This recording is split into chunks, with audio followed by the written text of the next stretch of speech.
नमस्कार, city news channel में आपका स्वागत है। हमारे साथ में है अमरावती के दबंग, अमरावती क्षेत्र के अचलपुर परतवाड़ा के चांदूर बाजार के आमदार, दबंग आमदार बच्चू कडू। और आज ही प्रहार पक्ष इसको राष्ट्रीय मान्यता मिली। बच्चों, आपका स्वागत है और बहुत बहुत बधाई आपको। आपका प्रहार पक्ष राष्ट्रीय स्तर पर गया, हमारे अमरावती की गर्व की बात है। और अभी चुनाव का समय, लोकसभा का चुनाव, ऐसे समय में आपके पक्ष को राष्ट्रीय मान्यता मिलना, इस राष्ट्रीय मान्यता से आप यानी महाराष्ट्र में कभी पूरे देश में कहाँ तक आपका अभी इसका क्षेत्र रहेगा? अभी तो फिलहाल महाराष्ट्र की है, आगे जाकर धीरे धीरे आगे बढ़ेंगे। जैसा गुजरात हो, हमने जब मोदी जी के घर पे जब आंदोलन किया था तो वहाँ हमारा कुछ संगठन जुड़ा था। आप मराठी में बोले चले। तो ये सभी जगह यानी महाराष्ट्र के बाहर तो आगे जाएंगे, लेकिन अभी पूरा महाराष्ट्र में ख्याल रखेंगे हम पूरी तरह। हर पार्टी कोई ना कोई विचारधारा लेके चलती है, सभी पक्षों का। जो वर्तमान पक्ष है उससे थोड़ी सी अलग विचारधारा है, किसी के समान विचारधारा है, या कोई महापुरुष की विचारधारा लेके आप चल रहे। क्या आपके पक्ष का उद्देश्य क्या और क्या विचारधारा लेके चलेंगे आप? आम्ही तर सेवा हाच आमचा खरं तर विषय राहिलेला आहे। आतापर्यंत आपण 1 लाखाच्या वर रुग्णांना मदत केली असेल आणि सेवेतूनच आमची खरं तर राजकारणाची सुरुवात झाली आणि तो आमचा कायम राहील। सेवेतच आम्ही सगळा धर्म समजतो, सेवेतच सगळा विषय आहे। म्हणजे राजकारणही करायचं असेल तर माझ्या मत आहे का जात धर्म पंथ याच्या पलीकडे जाऊन कुठेतरी राजकारणाचे हे जे काही आता फंडे आणल्या जातं ते सर्व बदलणं गरजेचं आहे। अर्थातच आपण जर पाहिलं तर या देशामध्ये 3,500 कोटीचा पुतळा उभारला गेला, सिमेंटच्या रस्ते आता शहरं गावात खेड्यात व्हायला लागली। माझ्या मते प्राधान्य या सगळ्या गोष्टीला न देता पहिले तर आमचे हिरवीन हॉस्पिटल आहे ते तुम्ही पाहिलं तर अजूनही जा वाटत नाही। हे प्राधान्यक्रम अजूनही राजकीय पक्षाचा बदललेला नाही। काँग्रेस नंतर भाजपा आला आणि भाजपाचा असं वाटलं प्राधान्यक्रम बदलन, विकासाचा प्राधान्यक्रम बदलत नाही। आणि म्हणूनच ह्या सेवेचा खरं तर आपण पाहतो प्राथमिक आरोग्य केंद्राची काय हाल आहे, सामान्य रुग्णालयाचे जर हाल आपण पाहिले तर अत्यंत वाईट आहे। जिथं डेपो असेल, एसटी असेल, जिथं सामान्य माणसाचा आवागमन पोहोच आहे तिथं सगळ्या वाईट स्थिती आहे। शाळा आहे त्या अत्यंत वाईट स्थितीमध्ये आपण पाहतो का विचित्र अवस्थेमध्ये आहे। प्राधान्यक्रम कुठं द्यावा हा 70 वर्षाच्या राजकारणात राजकीय लोकांना जमला नाही आणि आम्ही तो साधून पाहतो आहे। सेवेतच खऱ्या अर्थानं सेवा भावनाच्या माणसाच्या देशाला वाचू शकतं आणि त्या जाती आणि धर्माच्या पलीकडे ह्या सगळ्या किना आम्ही पाहतो दऱ्या तोडू शकतं। आणि म्हणून आमची नेहमी म्हणत असतो का आमचं जे नातं जुळतं ते दुःखा वेदनासोबत जुळतं आहे, ते धर्म आणि जातीसोबत जुळत नाही। आमचं नातं दुःखासोबत जुळतं आलं पाहिजे, तसा कार्यकर्ता तयार झाला पाहिजे।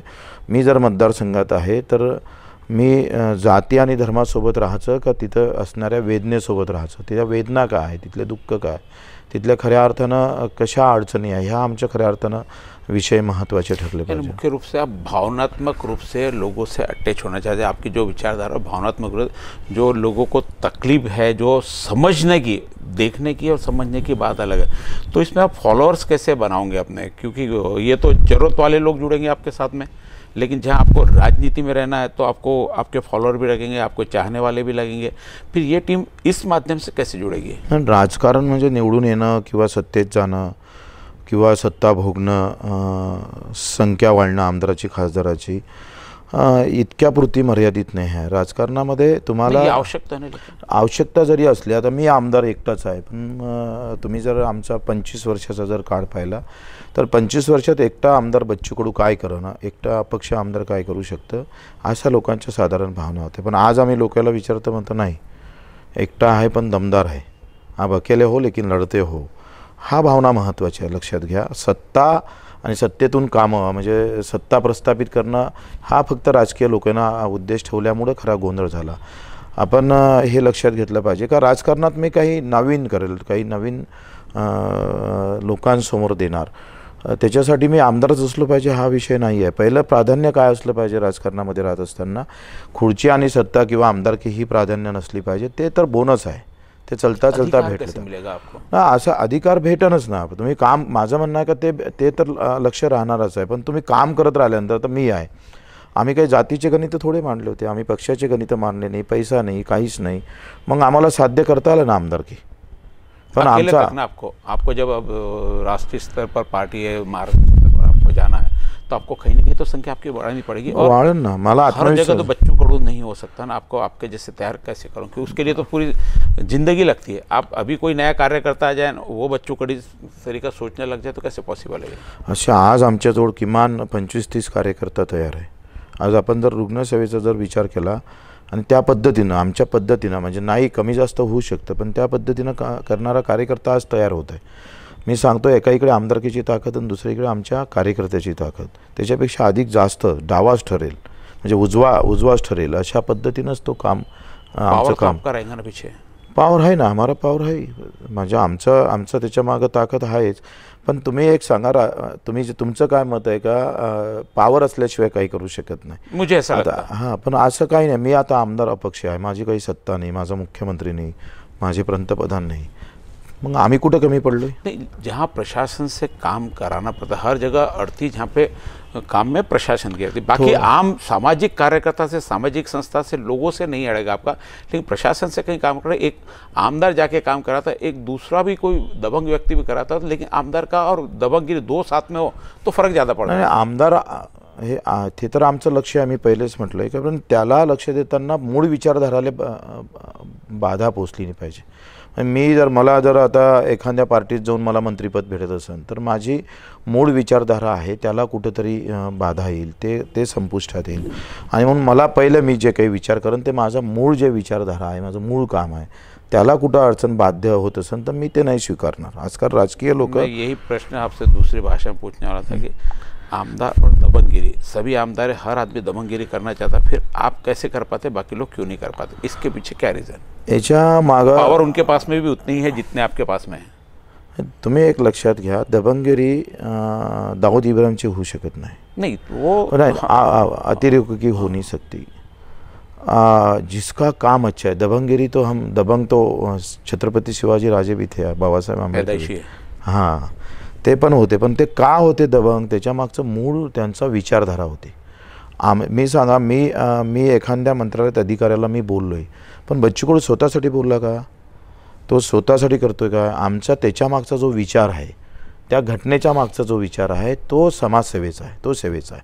हे बळ आहे, सेवेचं हे बळ आहे, आणि म्हणून ते तिकडे दबंग आहे. लक्षात घ्या. म्हणजे दबंगगिरी जर मी माझ्या स्वतःसाठी केली असती कदाचित, तर मी फेल असतो, माझी दबंगगिरी टिकली नसती. आम्ही सार्वजनिक हितार्थ जे काही आज हात उचलतोय, आपके पास मिल जाता. हाँ, तो महत्वाचा आहे. मी कशासाठी सारी चीजें तो बाकी आमदार के पास में भी है ना. आपसे दूसरों के पास क्या कम है कि जो उनके पास नहीं आपके पास है? 2-3 त्याच्या आत्मीयता नाही आहे, जिव्हाळा नाही, तळमळ नाही, सामान्य माणसाप्रती जे काही भावना आहे त्या नाही. आजकाल आमदारकी, अर्धी खासदारकी म्हणजे उद्योग झालेला आहे, लोकांचा धंदा बनवून ठेवलेला आहे. मी आणि माझ्यापुरता मर्यादित शिरलेला आहे. मी आमदारकी केली, पण माझे धंदे चालवासाठी मला आमदारकी पाहिजे, माझी घराणेशाही चालवासाठी मला आमदारकी पाहिजे. हा जो विचार आहे, भावना आहे, हा माणसाला दबंग नाही होऊ शकत. हा आमदार करू शकतं, पण दबंग नहीं बना सकता है. फिर वो उस चीज़ को प्राप्त करने में कहीं ना कहीं उसको सेक्रीफिकेशन करना पड़ता है, दबना पड़ता है, कुछ प्राप्त करने के लिए छोड़ना पड़ता है. जैसे आपने पहले बताया था कि सेवा भाव में बहुत नम्रता लगती. आप में नम्रता कहाँ से है? बहुत नम्र हूँ मैं आम लोगों के लिए. बाकी तो जनरल कहीं बच्चों को देखे तो दूर से लोगों के अधिकारी के हाथ पैर कांपने लगते, फिर कहाँ से नरम? नहीं, आम लोगों को पूछेंगे तो बोलेंगे इतना तो गरीब आमदार ही नहीं है देश के अंदर. नहीं, मेरे इतना गरीब स्वभाव से मेरे को नहीं लगता इतना गरीब आमदार होऊंगा करके. तो कंपेयर करना गरीब स्वभाव से गरीब कैसे, क्या नहीं, लेकिन जो बाहर जो प्रस्तुतिकरण दिखता तो बाहर कुछ लोगों के लिए है, कुछ लोगों के लिए कोई दिन मिलना भी है, बच्चों को बोलना है. देखो तो बच्चों को बोलते टाइम वो सोचता है इसको ये चीज बोलूं या नहीं बोलूं. 100 किलोमीटर सड़क, अगर 100 किलोमीटर सड़क है, उसमें 0.5 किलोमीटर बेकार है, तो बेकार नहीं बोलते ना उसको, निभा लेना पड़ता. सवाल ही नहीं. वो तो 100 किलोमीटर अच्छा रखने के लिए ये तो दो सब आपके पास में, आपको सारी चीज़ों की यहाँ पे जानकारी. फिर भी हम बहुत जगह जहाँ का कार्य क्षेत्र अपना, ठीक है, आप चांदूर बाजार से लेके अमरावती कार्य, चांदूर बाजार के लोग भी अमरावती, जैसे आपने इरविन का मुद्दा उठाया, निश्चित जिले का अस्पताल है तो आपका भी उतना ही हक बनता है, फिर वो क्यों नहीं सुधरता? आप 15 साल से फिर क्यों उसमें ये नहीं कर? पॉलिसी अभी क्या है, 4000 करोड़ का डिमांड थी हेल्थ विभाग की, और गवर्नमेंट ने दिया खाली 1,000, 3,000 का लॉस है, 25% दिया है। हाँ, धोरण जो नीतियाँ है वो तो गलत है ना, इसीलिए तो विधानसभा में तो आप लोगों को बनानी है ना, नीतियाँ विधानसभा नीतियाँ बनाने का वहाँ पे हे लोकशाहीतला हा सगळ्यात मोठा झालेला बदल आहे. विधानसभेतून मंत्रालय चालायला पाहिजे, पण दुर्दैव असं आहे मंत्रालयातून विधानभवन चालतं, आणि त्याच्यामुळं सभागृहातून जर ज्या दिवशी मंत्रालय चालन, सरकार चालन, त्या दिवशी चित्र बदलून जाईल. ते होत नाही. ब्युरोक्रेसी के भरोसे चलना पड़ता सारा का सारा. हो तो ते तर नावापुरतं आहे विधानसभा, पण पिक्चरमध्ये तर मंत्रालयच आहे, आणि मंत्रालयच नाही तर सचिवालय आहे. तो फिर इसका परिवर्तन क्या हर यानी पूरे 288 बच्चों को पैदा करने पड़ेंगे? नाही 288 गरज नाही. मी एकटा एवढं जर करू शकलो तर माझ्यासोबत 5 असले तर मला जे पाहिजे आहे माझ्या विचारातला महाराष्ट्र. मैं यानी जिस बात को आप बोलना चाह रहे कि हम चुन के तो देते आपको, लेकिन राज आप नहीं कर रहे, आप भी वहाँ जाके पूछते कि कैसा करना है, वो आपको डायरेक्शन देते, उसके कारण पूरा सरकार का राज चल रहा है. हाँ, वही मंत्रियों का तो वही हाल है. इसलिए यानी मंत्री आते जाते रहे, आमदार आते जाते रहे, काम उसी तरीके से चलता है जिस तरीके से चल रहा है. ये काम में जो परिवर्तन चाहिए वो कैसे आएगा? नहीं, इसीलिए तो आम आदमी के लिए जो भावना है ना वो राजकारणी लोगों में नहीं रही. सामान्य माणसाच्या प्रति असलेल्या ज्या गोष्टी आहेत त्या. आपने बहुत बड़ी चीज़ अभी जो रखी कि भाई प्रॉब्लम चुन के भी देते तो, लेकिन चुनने वालों को भी कहाँ जाता, क्योंकि अकेला आदमी ठीक है, आप को किसी चीज़ की अपेक्षा नहीं करके सारे कर लेते, बाकी लोगों के पास पार्टी है वो चलाना उसको. देखो मैं अकेला हूँ, इसलिए तो 1995 का कानून था विकलांग लोगों के लिए, हमारे दिव्यांग लोगों के लिए. 95 से लेकर अभी तक 25 साल हुए होंगे, उसका शासन निर्णय किसी ने निकाला नहीं था, कुछ नहीं हुआ था. कानून तो बन गया, यानी इम्प्लीमेंट नहीं हुआ उसका, कुछ नहीं. यानी कोई हम जब लड़ने लगे ना तो अभी 1200 करोड़ खर्च किए, हर साल में 1200 करोड़ खर्चा हो रहा है. मैं अकेला हूँ और विकलांग के साथ लड़ा तो मैंने उनका भी उतना ही श्रेय उनको जाता है. 31 GR निकाले हमने, तो मंत्री भी नहीं निकाल सका. अगर हम जिसमें पूरा ये जान लगा देते हैं तो हो सकता है, ये सब बहुत बड़ी बात नहीं है. मैं अकेला अगर पूरे महाराष्ट्र में जाकर विकलांगों का समस्या छोड़ सकता हूँ तो ये भी बदल हो सकता है, लेकिन नीतियाँ अच्छी नहीं है. जैसा मैं एक उदाहरण देता हूँ आपको, प्राध्यापक को कम से कम 1 लाख रुपए महीना है, मैं आमदार हो उनको 1.5 लाख तक है. तो अभी विकलांग के लिए एक शासन निर्णय था, एक घर में अगर 4 होंगे या 2 होंगे तो 600 1200 मिलना चाहिए, तो उनको 900 दिए जाएंगे, शासन निर्णय था. मैंने विधानसभा में बात उठी कि भाई एक घर में अगर 4 आमदार रहे तो उसमें कटौती नहीं होती, एक घर में 4 प्राध्यापक है उसमें कटौती नहीं होती, फिर इनके साथ क्यों होता है? तो यही तो यानी धर्म की राजनीति, जात की राजनीति, पैसों की राजनीति, घराने चाहिए, इससे बाहर ये इन्होंने इस मुद्दे को पूरा पीछे डाला है. किसान की आत्महत्या कहीं थोड़े पैसों के लिए हो जाती है, लेकिन वो आवाज़ इन राजकारणी लोगों तक नहीं जाती. जैसा विधानसभेत एका आमदाराला प्रश्न विचारला, स्वामीनाथन आयोग म्हणजे आपण काय, तुम्हाला माहिती आहे का? तो स्वामीनाथन म्हणजे रामदास स्वामीचा भाऊ आहे का? असं. ही जर आमदाराची स्थिती आहे, याचं कारण काय आहे तुम्ही लक्षात घ्या. का आजही आपण पाहतोय का तळागाळात काम करून अतिशय मेहनतीने आणि प्रामाणिक राहून त्याचे मुद्दे हे राजकारणामुळे नाही तर हे दुःख समजून काम करणारा राजकीय लोक आता संपण्यात जमा आहे. आणि ह्या देशात सगळ्यात मोठी ती आम्ही पाहतो शोकांकित आहे. इथे धर्माचे जातीचे मुद्दे मोठे होतात. आता अनाथाला आरक्षणच नव्हतं, अनाथाला प्रमाणपत्र भेटत नव्हते, ते आमच्याकडे आले सगळे. मी सभागृहामध्ये पहिल्यांदा लक्षवेधी अनाथाची 70 वर्षात अनाथाचा एकाने मुद्दा बोलले नव्हते, साधा तारांकित केला नव्हता. आता ज्यांना आई वडिलांना रस्त्यावर टाकून दिलं ते बाळ, त्याला जात माहीत नाही, धर्म माहीत नाही, आणि बालगृहातून 18 वर्षानंतर बाहेर निघाल्यानंतर कुठं राहणार? जागा आहे का त्याच्याकडे? त्याचा नातेवाईक आहे काय? तर नाहीच आहे. 70 वर्षामध्ये तुम्हाला या गोष्टीचा दखल घ्या वाटली नाही? कशाला तुम्ही ह्या थोरांचे फोटो ये होगा ना कि जब तक उस चीज़ की कहीं से शिकायत, कंप्लेंट या कुछ नहीं आया, कोई चीज़ आपने जैसे 1995 से कानून बना दिया तो उस कानून का उपयोग करने वाले उनको समझा, क्योंकि बना देते उनको प्रॉपर, उनके अधिकारी ये कोई समझाता नहीं है कि तुम्हारा अच्छा, उनको नहीं पता इसलिए पता आप तक नहीं पहुंचा। फिर राजकारणी क्यों है? हर राजकारण बिजनेस हो गया। आप ठीक है, आप कर रहे हो, मैं तो यही बोल रहा हूं, व्यवसाय हुआ है कि आज लोकसभा का इलेक्शन चालू है। पिछले बार का लोकसभा के इलेक्शन में अमरावती में 50 करोड़ रुपए खर्चा हुआ था, टोटली अनऑफिशियल, ऑफिशियल, कोई भी ढंग से आप उसको ले लो। तो वो 50 करोड़ निकले कहाँ से? आपके पगार के भरोसे 50 करोड़ नहीं निकलता ना। और इतना भी शौक नहीं है किसी को घर का पैसा लगा के और सदन में जाके बैठे। कहीं ना कहीं तो किसी की अपेक्षा है। ये अपेक्षाओं के चलते ये जो आप बता रहे कि 1995 से आपने निकाले, ये चीज़ गौण है, इसमें इनको कुछ मिलना नहीं है। जिसमें कुछ मिलना नहीं वो काम नहीं। फिर आप सरीके 1-2 लोग निकलते पूरे सदन में से, उसमें से काम होता है। तो ऐसे लोग भी, जनता भी नहीं, जनता के पास में भी आसानी से गया हुआ काम है। जनता आएंगे, बच्चों को मेरा ये काम करा दो, ठीक है, बच्चों ने देखा चेहरा अच्छा, मेरा काम किया तो उसका काम कर दो, नहीं तो बैठे रहो। ये सिस्टम पूरी चली, और इसको कितना बदलेंगे? हो सकता ना है। देखो, लोग अगर बदल गए ना, जैसी राजा प्रजा वैसा राजा। आपको बोले लोगों को बदलने के लिए उनको समझाना कि उनको राइट्स क्या है, आपने उनके लिए क्या करके रखे, उसका उपयोग लेते नहीं लेते, ये भी आप सभी के लोगों को बताना पड़ेगा। ये भी लोगों को कहाँ जानकारी है? देखो, आज मैं अकेला था और चांदूर बाजार अचलपुर तक ही था। अभी महाराष्ट्र में हमारे कम से कम 50,000 कार्यकर्ता तैयार हो गए, वही काम कर रहे हैं ये सब। यानी हम राजनीति को अलग से अलग आयाम देने को चाहते हैं। ये जो आपने इसको कि भाई जो चीज़ मिली उन लोगों को इससे क्या फायदा, वो समझाने तक का प्रयास, वो जो आप कर रहे हैं, कम से कम कहीं ना कहीं तो जागृति होगी। ये तो हो गया। अब लोकसभा चुनाव की क्या स्थिति लगती है महाराष्ट्र की? अभी की जो सरकार चल रही है, बराबर चल रही है, सरकार की नाराज़गी है नहीं है? क्या लोगों को होना चाहिए? जैसे आपका बाकी जगह भी है, तो इसमें से भी कुछ आपको लगेगा कि ऐसा अमरावती में भी होना चाहिए? अमरावती की बहुत सारी समस्या वैसी की वैसी है, लोकसभा के मान से भी वैसी, विधानसभा की तो चलो ठीक है, आपने स्थानीय तो स्थानीय जितनी आप कर सकते हैं उतना किया, लेकिन लोकसभा की समस्या थोड़ी ऊपर है। जो मिलनी चाहिए, रोजगार का मुद्दा वैसी है, पानी का मुद्दा वैसी है, आवागमन का मुद्दा वैसे ही पड़ा हुआ है।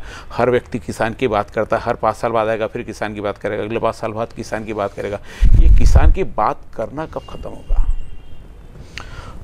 बहुत सीधा प्रश्न आपके कि किसान के नाम पे राजनीतिक लोग पूरा अपनी दुकानदारी चलाते, इनका उपयोग करना कब बंद होगा? जेथपर्यंत मी पहिल्यांदा तेच सांगतोय की जेथपर्यंत जात आणि धर्माचे मुद्दे संपन्न या देशातले, त्या दिवशी खऱ्या अर्थानं शेतकऱ्याचा विषय सुरू होईल. इथे अजूनही मंदिराचा विषय तेवढाच मजबूत होतं, मस्जिदीचा विषय तेवढाच महत्त्वाचा ठरतोय. इम्राननं तिकून जर आजही मोदीजींना शिव्या दिल्या तर मोदीजी महान होऊ शकतं, शिवीमध्ये महान होऊ शकतं. बरोबर, वस्तुस्थिती अशीच आहे. आणि ते जेथपर्यंत स्थानिक लोकांनी, मतदान करणाऱ्या लोकांनी जेथपर्यंत हा विषय गंभीरतेने घेणार नाही का, मला झेंडा दाखवून माझे मूळ प्रश्नापासून दूर ठेवलं जातं. झेंडा माझ्यासाठी असतं आणि माझ्याच मतगडावर पकडल्या जातं, पण तो माझ्याच उरावर असतं. हे जेव्हा सामान्य लोकांना समजन तेव्हा ह्या गोष्टी सहजरित्या सोप्या होऊन जाईल. आम्ही नेहमी म्हणत असतोय का, लाकडाचा देव त्याला अग्नीचा भेव, सोन्याचा देव त्याला चोराचा भेव, राजकीय देव त्याला मताचा भेव. आता मताची भीती राहिली नाही शेतकऱ्याच्या. शेतकरी हा प्रत्येक जाती धर्मात विभागला गेला आणि त्याच्यासाठी जात धर्म पक्ष महत्त्वाचा राहिला. शेतकऱ्यांना सुद्धा शेतकरी महत्त्वाचा ठरला पाहिजे, त्याचे मुद्दे महत्त्वाचे ठरले पाहिजे. राजकारणात हे मुद्दे घेऊनच मी मतं मारले पाहिजे, ते विचारणा करून मत मारले पाहिजे, तेव्हा हा विषय निकाली एका दिवसात लागू शकते. आता स्वामीनाथन BJPनं दिला नाही किंवा काँग्रेसनं दिला नाही म्हणून देशातल्या शेतकऱ्यांना आता आम्ही तिसरा पक्ष निवडतो असं ठणकावून सांगितलं आणि घराघरावर बॅनर लावलं का स्वामीनाथन काँग्रेसने नाही दिला, BJP शिवसेनेने दिला नाही, म्हणून आता आम्ही तिसरा पर्याय निवडतोय.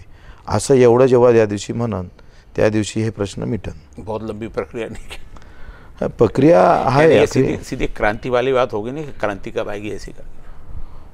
देखो आता तुम्ही पाहताय का शरद जोशींना कर्जमाफीचा नारा दिला होता, तेव्हा लोक म्हणे कर्ज कसं माफू शकते, कर्ज माफ होऊ शकते, आपण काढलेलं कर्ज माफ कसं करणार आहे गव्हर्नमेंट, असं संभ्रम होता लोकांमध्ये आणि ते खूप हे वाटायचं शेतकऱ्यांना, ऐसा हो ही नहीं सकता, पण झालंय. आज राजनीति जितनी लोगों का हथियार हो गया कर्ज माफ करना.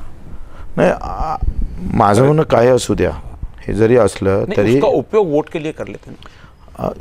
माझं म्हणणं असू द्या, झालं पाहिजे. जर एखादा मुद्दा घेऊन, आता मी जर म्हटलं का मी आरोग्याचा मुद्दा घेऊन मी त्याच्यातून मतदान घेण्याची तयारी करतो आहे किंवा हत्यार म्हणून वापरतो, वाईट काय त्याच्यात, जातीपेक्षा धर्मापेक्षा तर चांगलाच आहे ना, वाईट काय आहे. माझं ना शेतकऱ्याचा मुद्दा घेऊन मी जर मतं घेत असेल तर माझं वाईट काय त्याच्यात, जातीच्या धर्माच्या मुद्द्यापेक्षा उलट चांगलं आहे ना. चांगल्या कामातून जर मी राजकारण करत असेल तर ते वाईट नाही, करावं बिलकुल. उद्या जर मोदीजींना म्हटलं असतं स्वामीनाथन पूर्णपूर आम्ही लागू करतोय, तर आज आम्ही मोदीजीच्या सोबत राहिलो असतोय. कारण हा विषय लोकांच्या पोटापाण्याचा आहे, त्यांच्या जीवनमरणाचा प्रश्न आहे आणि ज्याचा जिथं आमच्या हजारो शेतकऱ्यांच्या लाखोच्या शेतकऱ्या थांबू शकतं, जीवन संपणं थांबतं, तर तिथं आम्हाला चांगलं म्हणून त्याला मत, ते असेल कुठला झेंडा रंग त्यांचा, कुठल्याही धर्मजातीचा असू द्या, तो काही विषय महत्त्वाचा नाही आहे. पण ज्या विषयामुळं माझ्या गोरगरिबाच्या पोटाचे प्रश्न मिटत असन तर तिथं पार्टी हा विषय महत्त्वाचा ठरत नाही. आता आपण जे पाहतो का 6,000 रुपये देऊन मोदीजीनं जे दिशाभूल केली BJPनं, हे अत्यंत दिशाभूल करण्याचं, मला जायचं आहे बेलोरा आणि मला नेऊन ठेवले दिल्लीला, अशी व्यवस्था पक्षानं केली आहे. कारण मूळ मुद्दे आपण पाहतो का आम्ही गावात जातोय, स्वच्छतापूर्ण गाव, काय म्हणतो त्याला, संडासयुक्त मुक्त गाव, असं तसं जे काय असतं, गावाची गरज हे नाही आहे ना. गावाची गरज पाण्याची आहे, गावाची गरज शेतीमालाच्या भावाची आहे, गावाची गरज रोजगाराची आहे. तुम्ही आम्हाला गुंतून ठेवलंय का संडास बांधून, बिलकुल दिशाभूल करणारे कार्यक्रम आहे. 6,000 वर्षाचे देण्याची मागणी कोणत्या शेतकऱ्यानं केली होती? भाव द्या ना, आम्ही तुम्हाला देतो ना पैसे महिन्याचे. हाँ, आपको यदि भाव मिला तो हम सरकार, हम टैक्स ले लो हमसे. हाँ, हम ही देते. मुख्यमंत्री का, देवेंद्र फडणवीस का पगार तो हम तालुके से दे देंगे, भाव देंगे तो. हाँ, उनका कैबिन हमारे तरफ सब.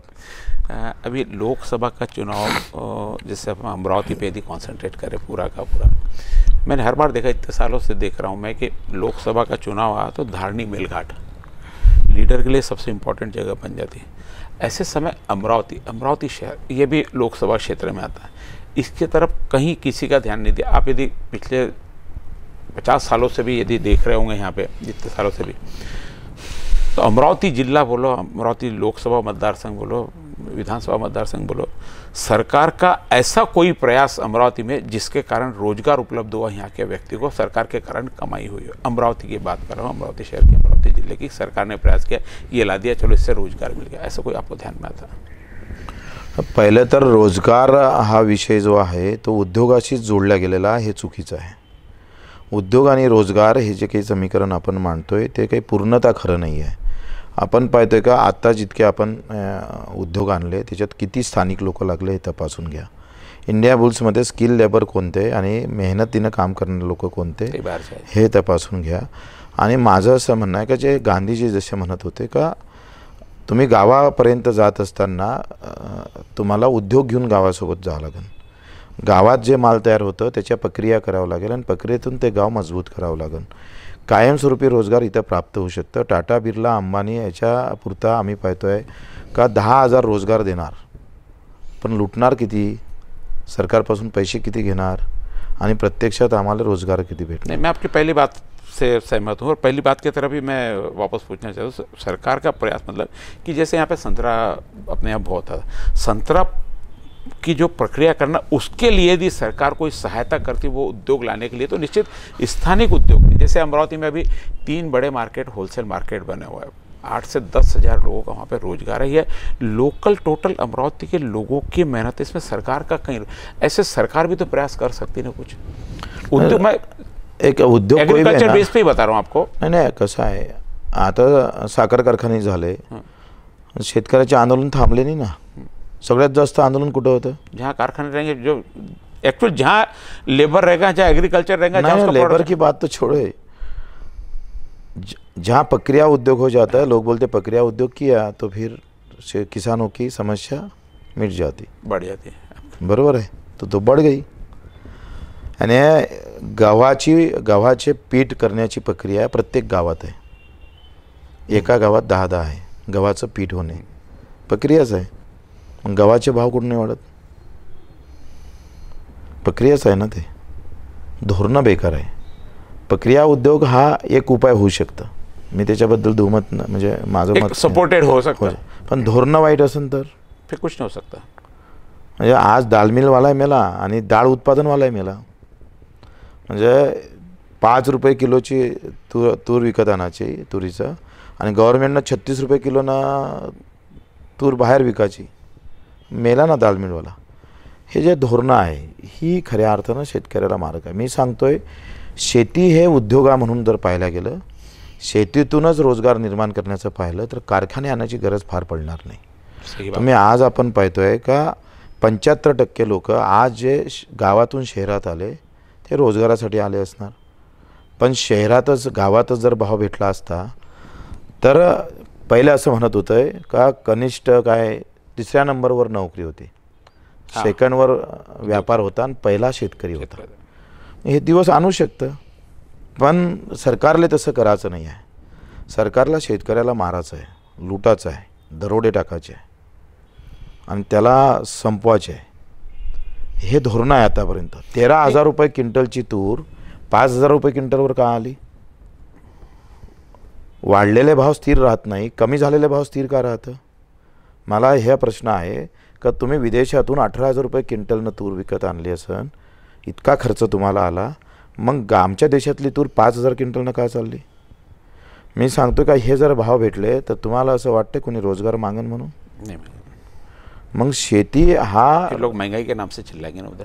दाल नहीं, 200 रुपये किलो दाल हो गई थी. नाही, काही तुम्ही सांगा ज्याच्यामुळं भागत नाही, भागतं आपलं, ज्याच्यातून भागूच शकत अभी अभी कैसा होता है, अभी कंपेयर चलता है.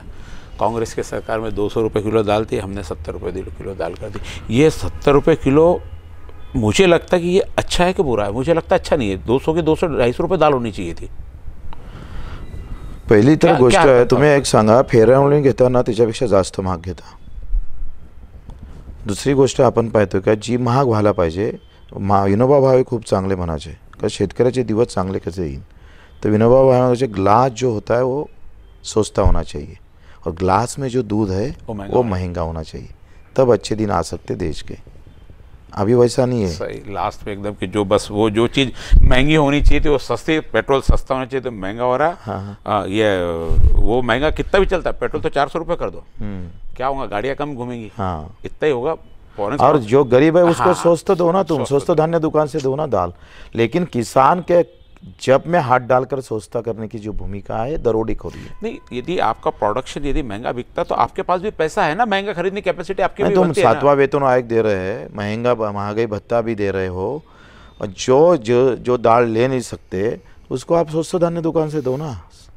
आपने दोनों सरकारों का कार्यकाल देखा, आपका पूरा मैं बेस देख रहा कि सेवा और किसान, दो चीज़ों पे आपका पूरा हिस्सा चल रहा है. क्या फ़र्क लगता पिछली सरकारों में ये सरकारों में आपको? आप क्या वापस बदलाव चाहते हैं कि इस पर स्थिर रहना चाहते हैं? नहीं, देखो दोनों भी सरकार बिल्कुल धोरण तो वही है, डिज़ाइन वही है, उसको फॉलो किया. अभी मैं कोई दूसरा चैनल है और यही डिज़ाइन ही है तो तुम बोलेंगे चैनल तो वही है, आदमी बदल गया. तो डिज़ाइन गवर्नमेंट जो है सरकार की बजट डिज़ाइन, बजट का डिज़ाइन मैं बोल रहा हूँ, तो वो तो सर की है, उसमें कुछ बदल हुआ क्या? यार वही होगा जो पहले बोला कि चुन के हम जाते, आपके सामने हम काम करते हो देख लेने, काम करने वाले दूसरे. उनके धोरण जब तक उनकी बेसिक पॉलिसी चेंज नहीं होगी वहाँ पे, जब तक यानी सदन ऊपर नहीं रहेगा ब्यूरोक्रेसी के. अभी 3 लाख करोड़ का हमारा बजट है, तो उसमें किसान को कितना दिया, गरीब को कितना दिया, हेल्थ को कितना दिया, एजुकेशन को कितना दिया? तो जितना कांग्रेस ने दिया था उतना ही दिया. जितना कर्मचारी को देते हो आप उतने दे रहे हो. 1,65,000 करोड़ हम तो कर्मचारी को कांग्रेस की सरकार दे रही थी, उतनी बीजेपी की दे रही. ऐसा थोड़ा किया बीजेपी ने कि भाई कलेक्टर का पगार 1000 से कम होगा। नहीं तो हमारा भी, हम लोग जब भी अभी जनता दरबार जा रही भाई किसको वोट दिया, वो किसको भी वोट दिया, यानी लोगों के जो एक्चुअल वहाँ बताता कि भाई मैंने किसको भी वोट दिया तो मेरे को क्या फ़र्क पड़ना है, मैंने तो पहले भी रिक्शा चलाना था, आज भी रिक्शा चलाना है। पान टपरी आप बोलता मोदी की सरकार आए, कांग्रेस की सरकार आए, समाजवादी का है, मेरा तो पान ठेला ही चलना है। इनमें बेसिक परिवर्तन किसी का होना नहीं है। नहीं, इसीलिए तो बजट बदलना पड़ेगा ना आपको। बजट अगर बदला ना तो देखो, मैं आमदार हूँ, मैं अगर बीमार पड़ता हूँ तो मेरी व्यवस्था गवर्नमेंट की तरफ है, लेकिन आम आदमी बीमार गिरता है तो खुद को जाना पड़ता है, खुद को चट करना सब। और जहाँ भी जाता है वहाँ क्या हाल क्या है, नहीं बताइए, आपने शुरुआत अरविंद से की पहले। तो ये मुद्दे आम लोगों ने उठाना चाहिए। इस मुद्दे पर ही हम क्या करते हैं, जिसका माप है, मेरी यार रैली बड़ी निकल गई, मेरे पास पैसा बहुत अच्छा है, तो ये सोच आम लोगों की बदलना चाहिए, बदल सकती है। हमने बदला ही मेरे मतदार संघ में। मेरे पास क्या था, हमारे पास नेता नहीं है, धर्म की बात नहीं हम करते कभी, हम जात के बात कभी करते, काम करने का जज्बा, काम करने का जज्बा है, तो बदल गया। एक मतदार संघ अगर बदल सकता है और कोई किसी का पार्टीबा भी नहीं ली। अमरावती लोकसभा क्षेत्र में अभी आपने किसी को पार्टीबा जाहिर नहीं किया, लेकिन फिर भी जो भी उम्मीदवार को करेंगे निश्चित रूप से अमरावती के लिए, जो आपको क्या लगता है अमरावती के लिए क्या होना चाहिए, जिसको भी आप पार्टीबा देंगे उससे क्या मांगेंगे, अमरावती में ऐसा ऐसा करके देना, कहीं तो कोई शर्त रखनी पड़ेगी, क्या रखोगे आपकी, ये जो करके देंगे मैं उसका समर्थन दूंगा करके? पहले तो हेल्थ और एजुकेशन, और दूसरा हमारा किसान और विकलांग और विधवा महिला के लिए ये वहाँ क्या कर सकते हैं और कितने दम तक लड़ सकते हो आप। क्या हो गया, अभी पार्टी के नेता जो है, यानी आमदार विधायक और खासदार है, संसद है, ये पक्षों के गुलाम हो गए। सही बात है। यानी टिकट पक्षों की मिलती है, इसीलिए इनको लगता है कि पक्षों के ही कारण मैं चुन के आता हूँ। अभी तो और भी, अब तो पक्ष तक, अभी तो व्यक्ति के कारण हो गया, व्यक्ति के कारण हो गया। तो व्यक्ति तक, पक्ष तक ठीक था। हाँ। पक्ष तक पहले कांग्रेस के टिकट मिल गई, आदमी कॉन्फिडेंस हो गया। अभी तो नाम लगता पीछे। और लोगों ने ये भी सोचना चाहिए कि मैं जिस उम्मीदवार को चुन के दूंगा तो उनकी विचारधारा क्या है। वो पैसों के बल पर चुनाव जीतना चाहता हो और कोई अलग तरीके का उनकी सोच है, तो मैं बोलता हूँ उनके विकास अगर है तो भी हमारे काम का नहीं। दाऊद अरुण गौड़ी को लोगों ने चुन के लाया था, मैंने लोगों को पूछा वहाँ जाकर क्यों चुन के लाए, फूलन देवी भी चुन के आई, तो बटन दबाए तो पानी मिल जाता। मैंने बोला उसने 10 लोगों को मारा, हमारी भाई और बहन ये हो गए, विधवा हो गई। तो वो खून करने वाला चाहता है खून करो और पानी दो, ऐसा आपका कहना है? ये भी सबसे महत्वपूर्ण है। विकास बोले तो खाली सीमेंट का रास्ता नहीं है, लेकिन मैं जब रास्ता करता हूँ तो मेरी विचारधारा क्या है, मैं किस विचारधारा से आगे चलता हूँ। वो विचारधारा छोड़ के अगर इस तरह से आगे जाते होंगे लोग, जैसा फिल्मी दुनिया के अंदर रहते हो उसी तरह अगर करते होंगे तो बहुत, यानी अभी तो पहले तो धर्म पर, मंदिर और मस्जिद पर राजनीति होती थी, अब हमारे शहीद जवानों पर भी राजनीति होती है। नया स्लोगन मिल गया इस बार। हाँ, बहुत दुख की बात है, बहुत दुख की बात है। यवतमाल में आप क्या आधार लेकर चुनाव लड़ने जा रहे हैं वहाँ पे? यवतमाल सबसे आत्महत्याग्रस्त जिला है देश के अंदर। सबसे अगर खुदकुशी अगर किसान ने की होंगी तो वो यवतमाल है। और वहाँ जो जिस बहन को हमने खड़ा कर दिया वो बहुत संघर्ष से बाहर आई है, यानी जिस दिन उसके घर वाले गुजर गए तो उससे वो ये सब संसार उसने जिस तरह से ताकत से चलाया, वो एक खासदार, एक संसद भी जितनी ताकत रखते नहीं उतने अपने परिवार के लिए रखी है। मेरे को ऐसा लगा कि दुनिया में अब जब देश के अंदर जो भी उम्मीदवार जाहिर हो रहे हैं वो एक तो नातू पंतु बेटा चल रहा है, ऐसा सब चल रहा है। दूसरी तरफ पैसा भी और जात का भी गणित। तो मैंने सोचा कि शुद्धिकरण अगर राजकारण में अगर करना है तो मुझे जो आम आदमी वोट करता है वो खासदार क्यों नहीं बनता। अभी क्या हुआ है कि अपने जात को चुन को देना चाहिए, मेरे धर्म वाला चुन के देना चाहिए, लेकिन मेरे धर्म वाला करोड़पति चुन के देना चाहिए, गरीब नहीं देना चाहिए। जात है लेकिन पैसा साथ में, दोनों चीज़ें चाहिए। वो तो ये जो है ये बात हम चुनाव के माध्यम से लोगों तक लेके जाना है। यानी जो 4.5 लाख किसान की आत्महत्या पूरे देश के में अंदर हुई, उसका प्रतिनिधि जाना चाहिए। देखो, सचिन तेंदुलकर गया तो लोगों के दिमाग में क्रिकेट आ जाता है। हमारी जो बहना जब जाएंगी वैशाली ताई एडे, तब लोगों के दिमाग में किसान की आत्महत्या आएंगी, वो प्रतिबिंब करके वहाँ जाएंगी, उसका अपना उसकी आवाज़ बन के जाएंगी। तो मैंने ये सोचा कि सभी पार्टियां अगर पैसा धर्म जात देखकर अगर उम्मीदवारी दे रहे तो हम थोड़ा अलग हट के देना चाहिए। जो सही राजनीति है, यानी जो चुनाव है, वो जो उसमें जो विकृति आ चुकी है उसको हमको हटाना है। खाली उम्मीदवारी नहीं लड़ना है कि हम लड़ सकते हैं, ऐसा उम्मीदवार भी जीत के आ सकता है। बच्चू कडू अगर अपक्ष 3 बार चुन के आ सकता है बगैर पार्टी का ये लेकर, पाठिंबा लेकर, तो महाराष्ट्र में एकमात्र उदाहरण है। तो आम लोगों में ये उम्मीद हमको जगाना है कि आप भी खासदार बन सकते हो, आप भी आमदार हो सकते हो, खाली सोच बदलो, तुम्हारा वोटिंग बदलो।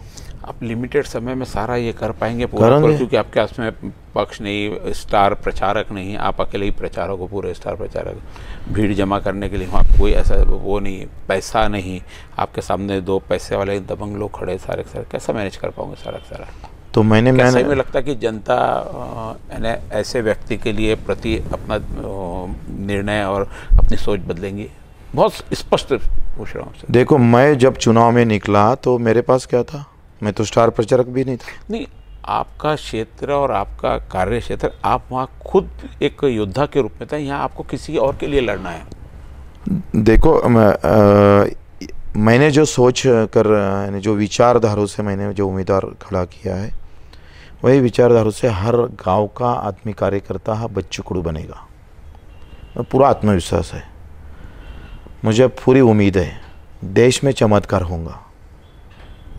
एक बिल्कुल लोग ये सोच बदलेंगे, उतनी ताकत से हम बिल्कुल जीतने से हिसाब से लड़ेंगे और जीतेंगे भी पूरी ताकत से। एक अपील वहाँ के यवतमाल के लोगों के लिए कि क्या बोल के अपील करो? मैं लोगों को बोलता हूँ कि आपने मानिक ने बहुत अभी तक सब पैसे वालों को चुन के दिया, अपने जात धर्म वालों को चुन के दिया है। मैं आपसे लोगों से यही उम्मीद करता हूँ कि ये तुम्हारे में से है, अपना है, आम जनता में से। अगर हौसले आम जनता का अगर बुलंद करना हो तो ये बच्चू कडू का उम्मीदवार नहीं, अपना उम्मीदवार है। मैं देश को बताना चाहता हूँ कि अगर आम जनता जब उठकर खड़ी हो जाती है तो हर किसी की लाट है, जो सैलाब आ जाता है फिर लाट को, तो पूरी ख़त्म होकर सुनामी आ जाएंगी। और सुनामी के जो कार्यकर्ता हो, सेनापति हो, आप होंगे, आम जनता होंगी। और मुझे पूरी उम्मीद भी है आपसे कि आप बिल्कुल जात और धर्म, सब पैसा और पार्टी छोड़ के मेरे किसान की लाट, मेरे किसान का माहौल ला कर इसको चुन के देंगे। यही मैं आह्वान करता हूँ सबको। और मुझे विश्वास भी है आपसे, बहुत अच्छे हैं लोग। अगर मेरे जैसे बच्चू कडू को चुन के देते हैं तो मेरी उम्मीद और ज़्यादा बढ़ गई है कि मेरे वैशाली ताई एडे को भी आप चुन के देंगे। बिल्कुल पैसा और धर्म आपको कोई मायने नहीं रखेगा। आपको बहुत बहुत शुभकामनाएं। आपकी पार्टी आज उसकी है और आने वाले जो उम्मीदवार है आप निश्चित चुनकर है। आपकी विचारधारा पनपे, किसानों की विचारधारा पनपे, इसके लिए बहुत बहुत शुभकामनाएं। आप हमारे जुड़े हैं, बहुत बहुत धन्यवाद। धन्यवाद।